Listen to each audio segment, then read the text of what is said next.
Okay, so chapter 22 is the beginning of our evolution unit. So we're going to have several chapters that all deal with evolution. So this is a very introductory chapter, gives you some basics, some background information, and then we're going to build on that over the next several chapters. So starting in the 1800s, you can see that this section is called Evolution Controversy. So it's going to talk a little bit about different parts of the controversy. So beliefs at the time. So again, this is the 1800s. Earth is just a few thousand years old.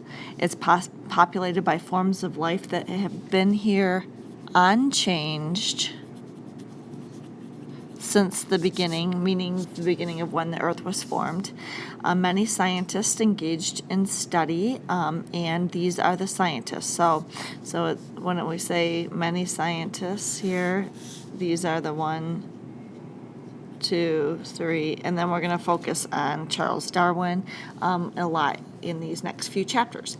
So Lyell stated that geological processes have shaped the planet and are ongoing.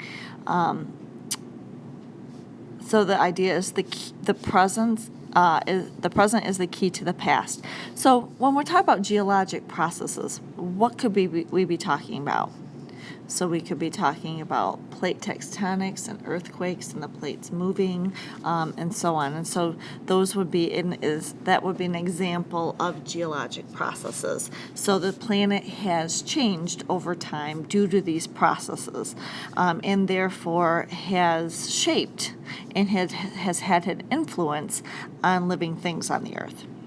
Then there was this guy named Lamarck proposed that acquired traits, and did believe in evolution. And let me define that evolution. It means that a population changes over time. A population is a group of organisms of the same species living in the same area at the same time. So this does not mean an individual is evolving. So an individual is born with the traits that they have, and so you don't get traits. But Lamarck thought that you could pass on acquired traits. So he thought you could pass on acquired traits. Now, what does acquired mean? It means traits that you get within your lifetime. So to give you a silly analogy, it would be like if I went to the gym and started working out and I got really big muscles, let's say, that when I have a baby, that my baby's going to come out with really big muscles. Or I go and get plastic surgery and change my nose, and that's an acquired trait, something that I got during my lifetime, and I can pass that on to my kids. So that is not true, all right? He actually, a silly little, what his thought is about, he used the example with giraffes. So in the fossil record, there were short-necked giraffes and long-necked giraffes, but more were short than long. And so he thought that long necks came from giraffes stretching their necks to reach the leaves. They eat leaves. So they thought that the neck actually became long by the action of stretching their necks. And by the action of stretching their necks became longer, and then they passed that trait on to their kids, and pretty soon all giraffes have long necks. And we know now that that is not true. So let's put, so all of this is not true. All right, acquired traits are not true. All right, but that's kind of the history. We're kind of building up to Charles Darwin here. Then Cuvier studied fossils. So he looked at the fossil record, and he firmly established extinction occurred, so that you can see places in the fossil record where organisms are, and then all of a sudden they're no longer there. But he did not believe in evolution, so he believed that the organisms on Earth could disappear, but that they didn't change over time. All right, so in comes Charles Darwin, and Charles Darwin kind of used a lot of this information from other scientists collectively to develop his theory of evolution as expressed in The Origin of Species. This is a book. This is the date in which his paper was published. So he came up with that Earth is actually more than a few thousand years old, that's populated by forms of life that change over time, and that some life forms become extinct. So use some of this information about the Earth changing, Cuvier's the fossil record, and radioactive carbon dating methods to date fossils and things like that. All right, so let's build on Charles Darwin and the mechanism of evolution. So how does a population change over time? So definition, evolution, a change in the gene pool of a population. So a definition of a gene pool, the total group of genes in a population. So what does this mean? If you have a population that we have some individuals like this,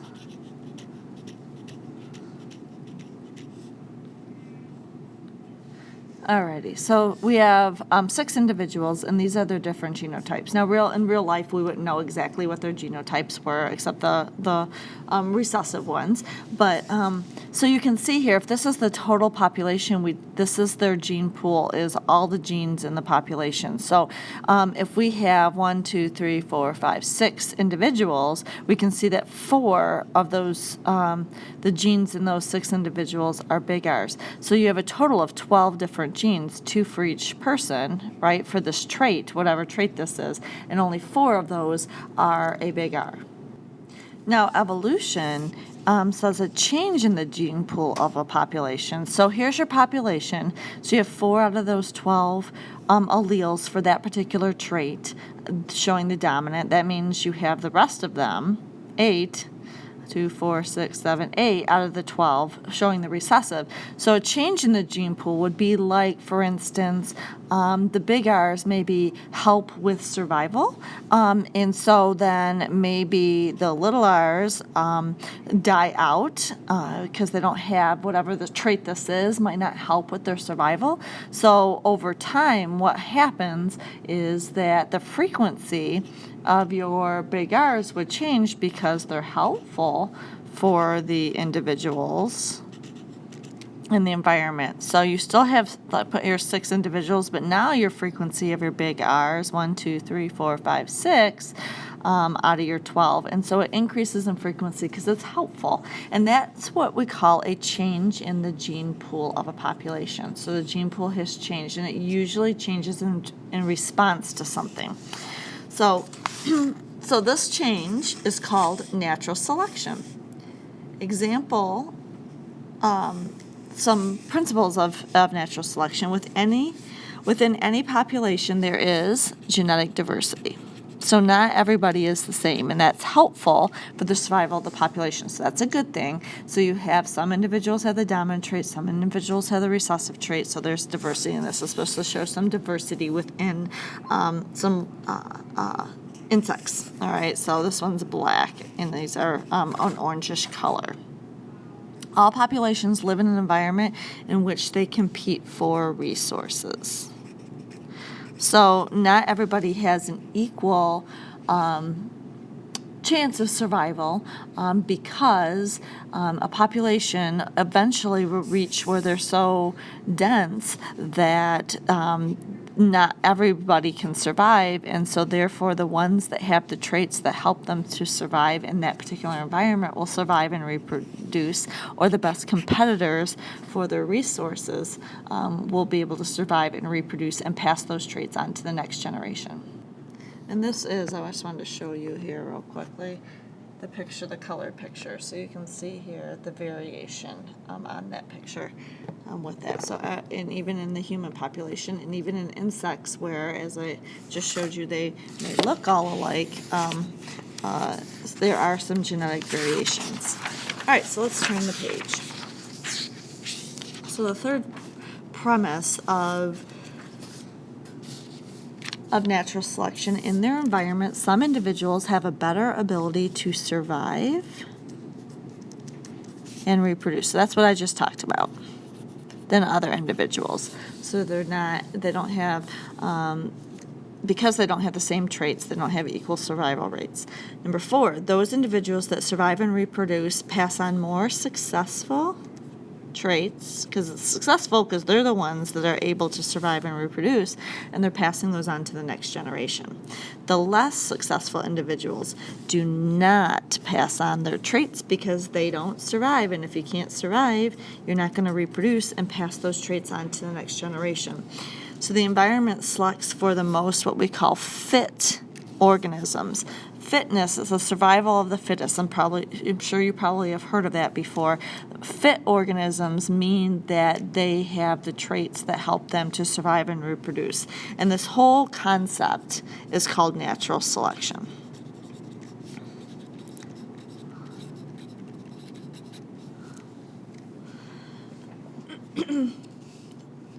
So Darwin, going back to Lamarck here,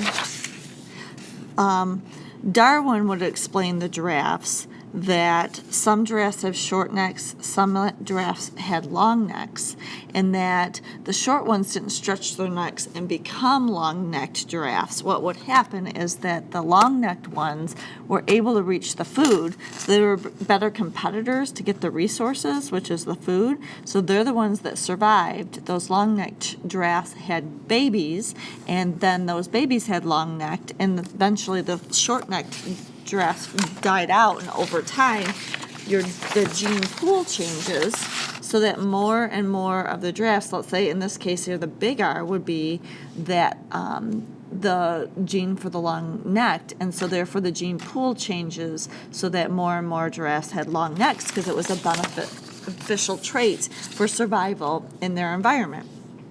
Now if the environment changes, then we might see something different happen. So natural selection, if the environment changes, that's what I just said, the individuals that can survive and reproduce may change. So it's not always going to be the same individuals. And so that's one of the benefits of having that genetic diversity that we just talked about on the other page, that not all individuals are alike, so that if by chance the environment does change, maybe in the population there are some individuals that can survive and reproduce. Example is the English peppered moth. Now, in regular bio, you probably talked about the peppered moth, but I'll just talk briefly about it with you here as a quick little review. This is what they look like. So they hang out on tree bark. So this is the tree bark, and this is the dark moth, and this is the light moth. And it's called peppered because it looks like it has speckles of pepper on it. So it's kind of white, but with these speckles of black. So that's why they call them the peppered moth. So these are your two phenotypes for this. And so they did a study about pre- and post-industrial revolution. And so what we have here is, here's the tree. Industrial revolution, what happened is industry, and with industry comes pollution that's put into the air. And when the Industrial Revolution first came about, there wasn't guidelines as far as how much pollution you could put in the air. So coming out of these factories, there was so much pollution and soot that it actually settled on the things on the earth. So it settled out of the air as it was put into the air and settled on buildings, on trees, and so on. So the pre-industrial revolution, you had two types of moths. You had the dark, as I just showed you. I'm going to color them in to show that. And you had the light. All right, and I'm just going to leave them as light, like that. It's the peppered moth. And so I'm going to put an up and down arrow to show the frequency. There were way more of these than these. And it's written that the dark moths were so rare that that people who collected insects, insect collectors, would pay actually big money to get a dark peppered moth because there were so few of them. But what happened during the Industrial Revolution is that the tree got darker. Why? Because the soot settled on it, and so you still had the same phenotypes. So I'm going to draw the dark ones. I should have drawn the light one first and colored it around it, so here's the light one. Just pretend like that's whited out here. So this one, it's hard to see here. This is why I'm not a great artist here. All right, let's do this first. So here's the dark, and here's the light.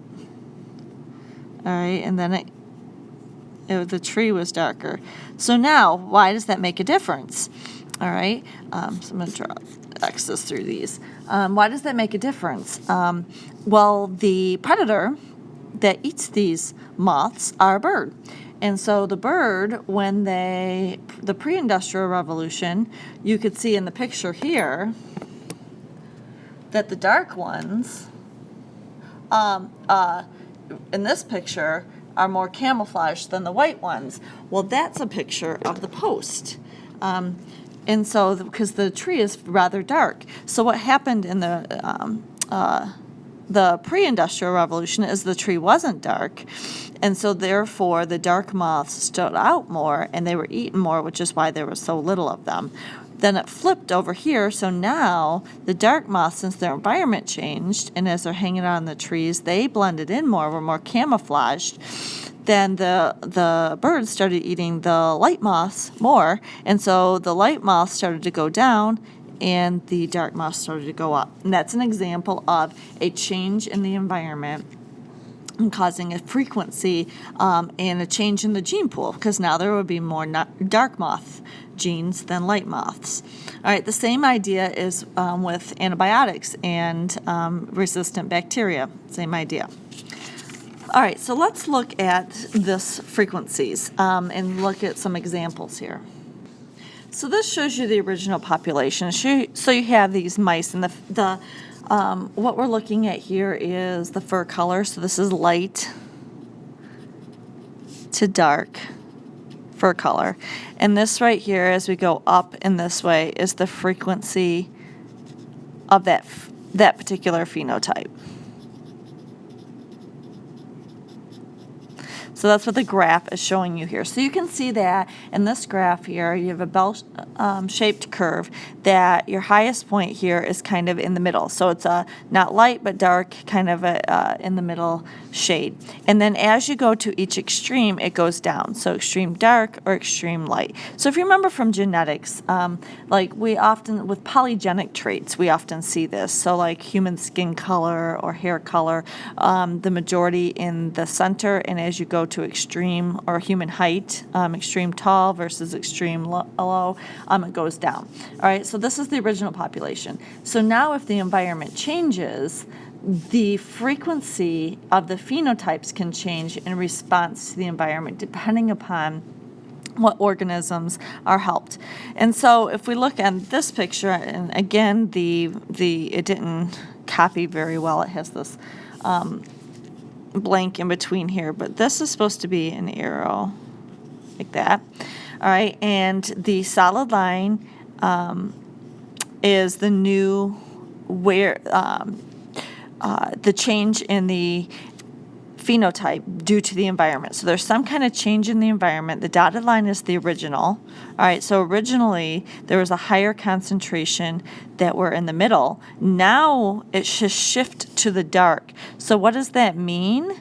It means that the environment must have changed in some way that the light moths were selected against. So that's what that arrow represents, or light moths, light mice.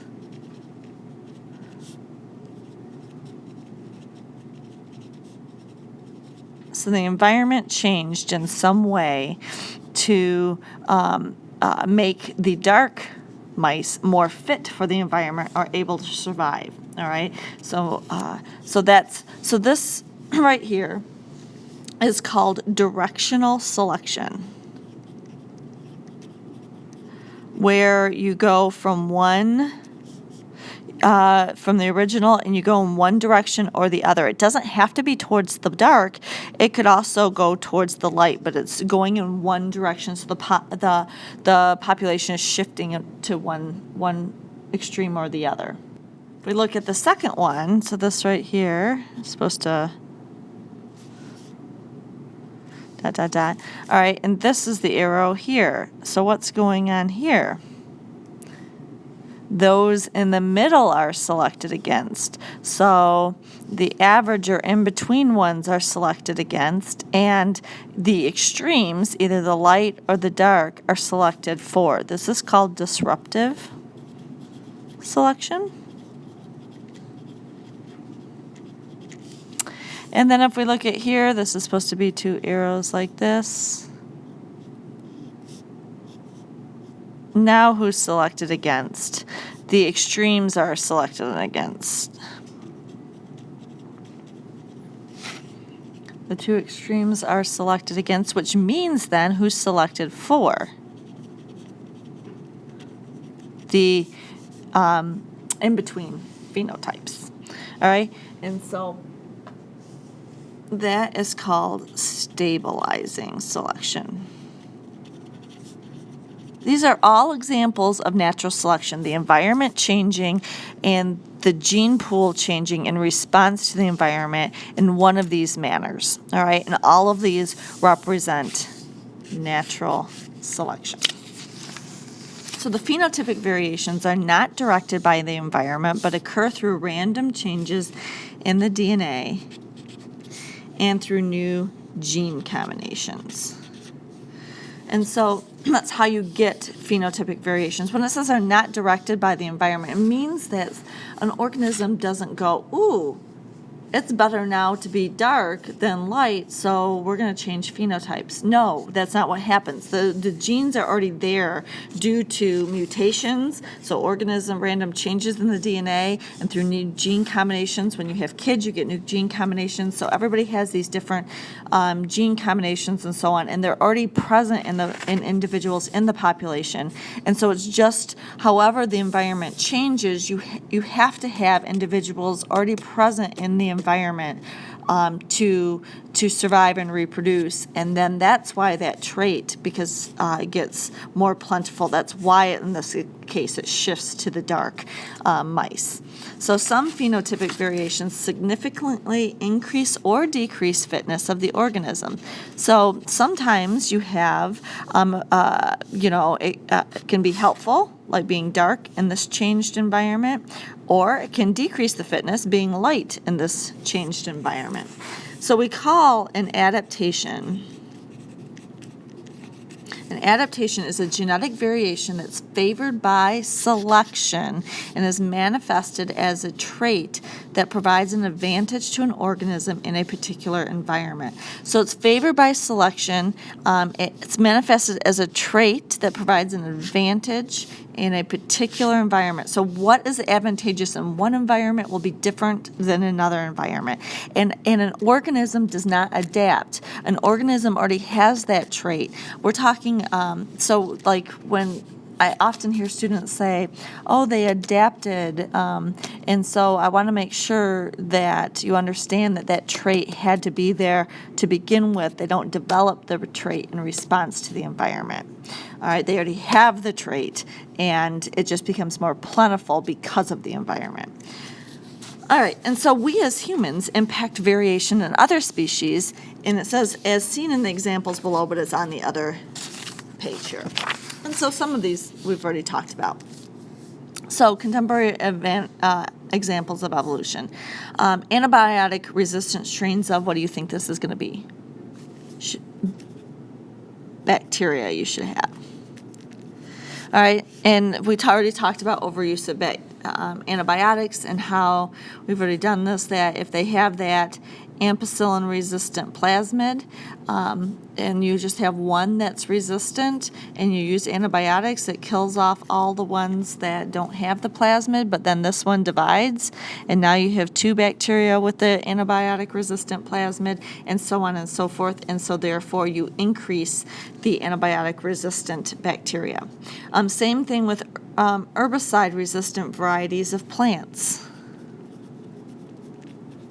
So when we spray to kill off, let's say, weeds, or plants to get rid of them, if there's any ones that had a mutation that allows them to survive that herbicide that you spray on it, then they are the ones that are able to survive, and they can reproduce, and so pretty soon your herbicide won't work because you are leaving behind the plants that are resistant.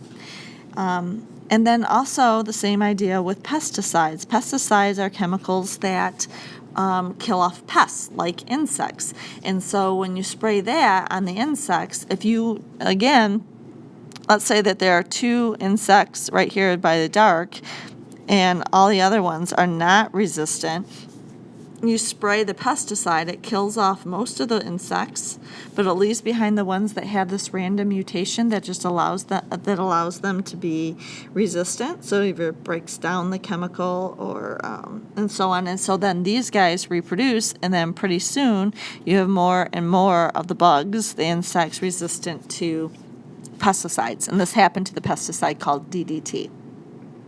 So those are examples of how we have changed the environment, because that's what we're doing. We as humans have changed the environment of these organisms, and they have the gene pool has changed, become more resistant, and so on, in response to us changing the environment. But what they all have in common is each one of these already had that resistant gene in it. They didn't develop the resistant gene because we're spraying pesticides. Somebody in the population already had to have that. And so it was a random mutation, and it ended up to be a good thing for the bacteria as we changed their environment. So another way that we have changed organisms is something called artificial selection. This is a play on with natural selection. So natural selection is nature selecting, the environment selecting what traits are best, because the organisms will be able to survive and reproduce with good traits for that particular environment. Artificial means that we as humans are deciding that. So the process by which species are modified by humans. So we have chosen traits that we want in plants and animals and so on. So plants and animals are chosen with the desired goal of producing offspring with specific traits. And so we breed plants, we breed animals. We want the animal to be big. We want the plant to be colorful, hardy, not be killed by a little water, so they can maybe drought resistant. Traits are quote unquote successful in this case if they are chosen by humans to be passed on to the next generation. So in natural selection, they're successful due to the environment and what makes them successful. In here, it's traits that we want. So examples include basically all domesticated animals, and horses, dogs, cats, and we've also done this with plants, a lot of plants, the wild mustard. And so I want to show you a picture of this.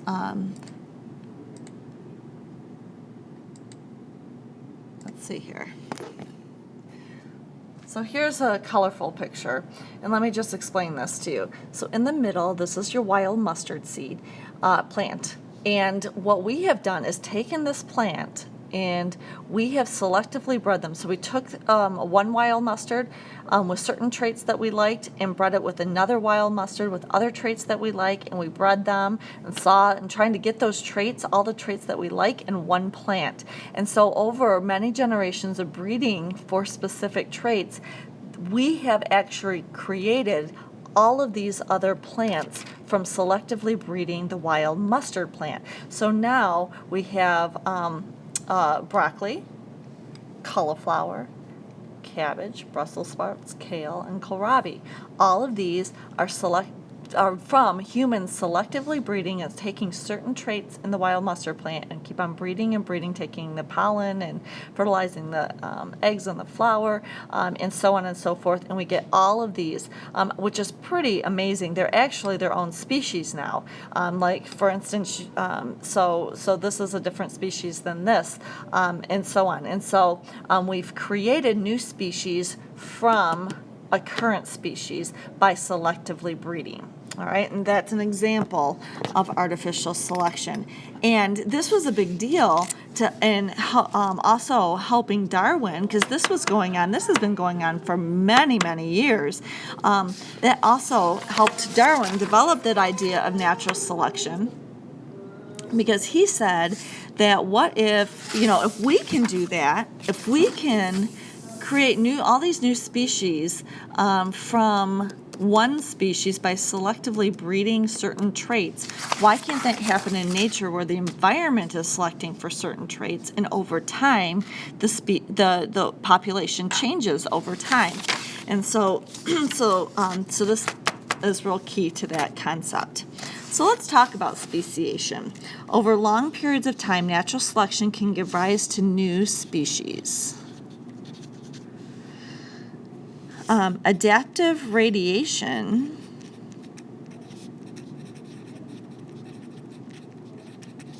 occurs when many new species arrive from a single ancestor. An example is the Galapagos finches, Darwin's finches. Darwin is famous for studying the finch and his work on the Galapagos Islands.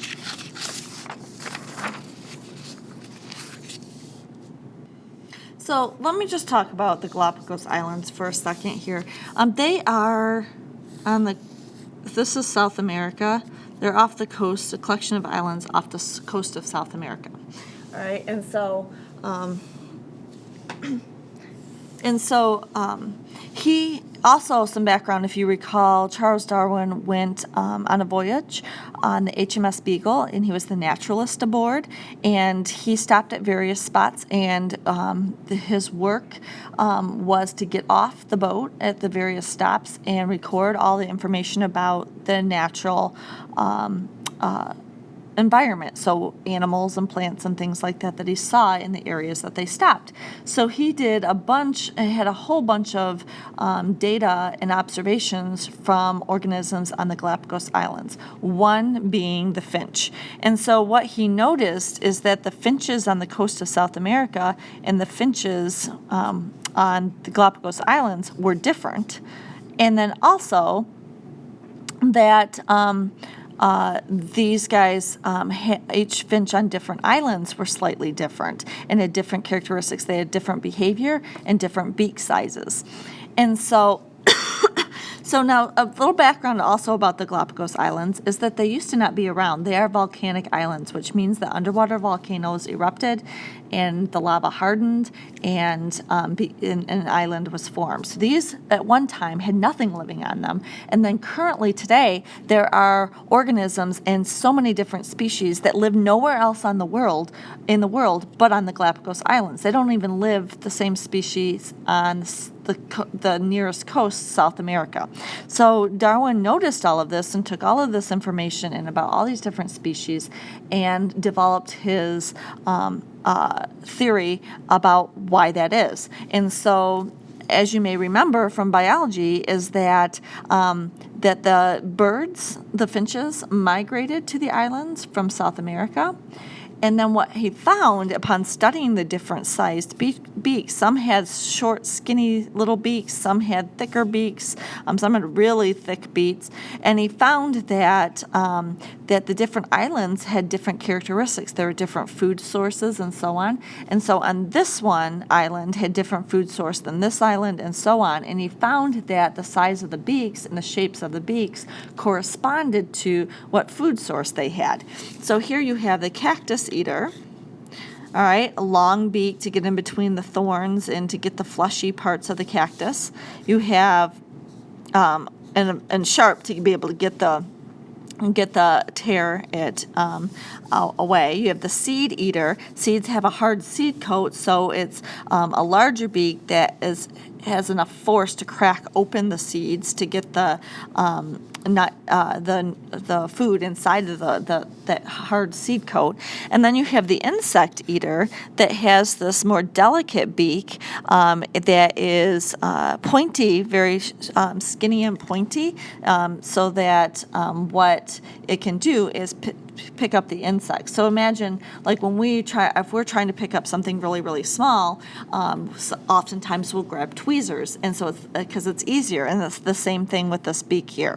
All right, and they can get in between, into cracks and crevices to get the insects and so on. And so because of the different islands having different food sources, if a large-beaked finch was living on an island where there wasn't a lot of seeds or that they needed to eat insects, they weren't well adapted, and so therefore the on that island where the food source is mainly insects, then the individuals that had the skinnier, pointier beak had a selective advantage, and they would reproduce more, and more birds would have that beak, versus when you have a different food source. And so it's not that they grew the right beaks for their food source, it's just that certain organisms with certain traits survived because the environments are different. And so therefore, eventually, as these guys breed and reproduce, they don't come into contact with the other island, and they breed and reproduce over many generations. Eventually, if you take the two species from the two different islands and bring them together, they won't mate with each other. And so that's the beginning of speciation, where you get this kind of an imaginary divide where they won't mate anymore. Because usually most organisms, we'll talk a little bit about this later, but most organisms look for specific traits in their mate. And if they don't have those traits, then they won't breed. And therefore, it will be the beginning of speciation. So that's what we have here. And so you actually have different species. So notice here the species name, it's the genus species, all right, are different. So they have gone through the speciation process, and these species are not found anywhere else in the world, even on the coast of South America. Okay, and so that is an example of speciation. Okay, and so, like I said, we'll talk more about it later. The rest of this chapter is about the different evidences for evolution that Darwin took into account. So the first thing we're going to talk about is the fossil record. So fossils are found in sedimentary rock. So let's just talk real quickly about how sedimentary rock is formed. It's formed in layers. So you have sediments. It's usually in water. So you have water, and you have sediments that pile up on top from erosion from the surrounding land, and they pile up on top of one another. And so what happens is, if you have an organism die, to be able to be fossilized in sedimentary rock, they have to die, and then all the fleshy parts are degraded by decomposers, fungus or bacteria, and so the hard parts remain, so the bones and things like that. And then over time, the sediments build on top of that fossil, and in the pores of the bones and so on, some of the minerals from the sediments get in there, and then it hardens and fossilizes that bone. And so that's why fossils are often found in sedimentary rock. Sedimentary rock, you have layers building on each other, and then you have your organism. All right, that's your organism.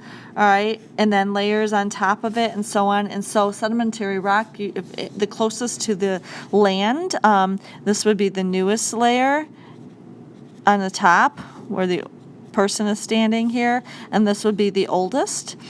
And so we find layers and fossils within those layers. So they're found in usually sedimentary rock because of that water and the minerals getting into the pores and so on. So found in sedimentary rock, remains or traces of organisms from the past. Let's write this. These organisms, didn't copy, may or may not still exist. So they could be extinct organisms, or they could be current. All right, so a lot of them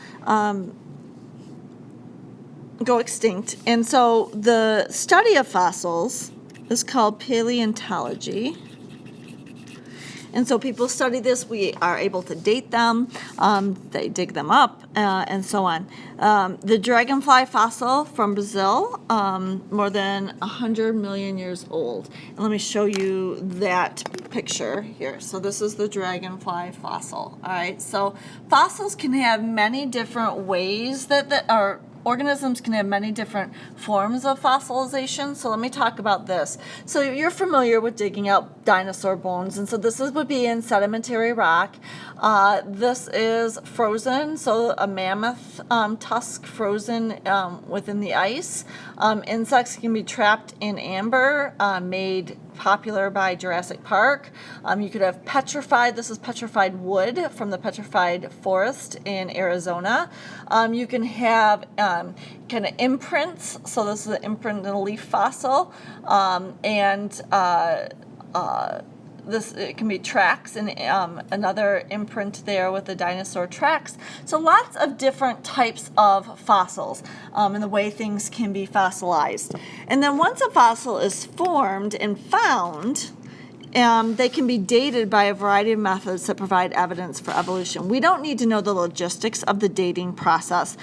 So you can do it by what's called relative dating, by looking at the layers of rocks. So if you found fossil X here and fossil Y here, you could tell that fossil Y is older than fossil X based upon the layers of rock. So you can do actually date the rock using the rate of decay of isotopes. So carbon-12 is the carbon that we're made out of. There's also carbon-14, and these radioactive isotopes decay at a known rate, so you can use that rate to determine the age of the rock and therefore the fossil. The relationships within phylogenetic trees. We're going to look at phylogenetic trees a little bit in a couple chapters, but it's when you have a tree that shows, it looks like a tree like this, and you have different organisms, X, Y, and Z, and it shows the evolutionary relationships between them. And mathematical calculations that take into account information about chemistry or geological data, and they use all of these in conjunction to help to date the fossil. So that's pretty much what you need to know. So Darwin's theory explains the succession of forms in the fossil record. So how do the fossils change over time? And they found what are called transitional fossils that link ancient organisms to modern species that may have traits that link one fossil or one organism to the next. An example, this is an extinct whale with a hind leg limb. And so that's this part here of the organism, and this is what it actually looks like here. So they have the remnants of a hind leg limb. Makes you paleontologists and biologists wonder whether or not they were able to walk on land with the hind limb in the ancestry. And so that is an example of a transitional fossil. And this last little bit here is just some information about this young woman named Mary Anning. So let's just read this. It says Lyme Regis. This is the coast of south coast of England.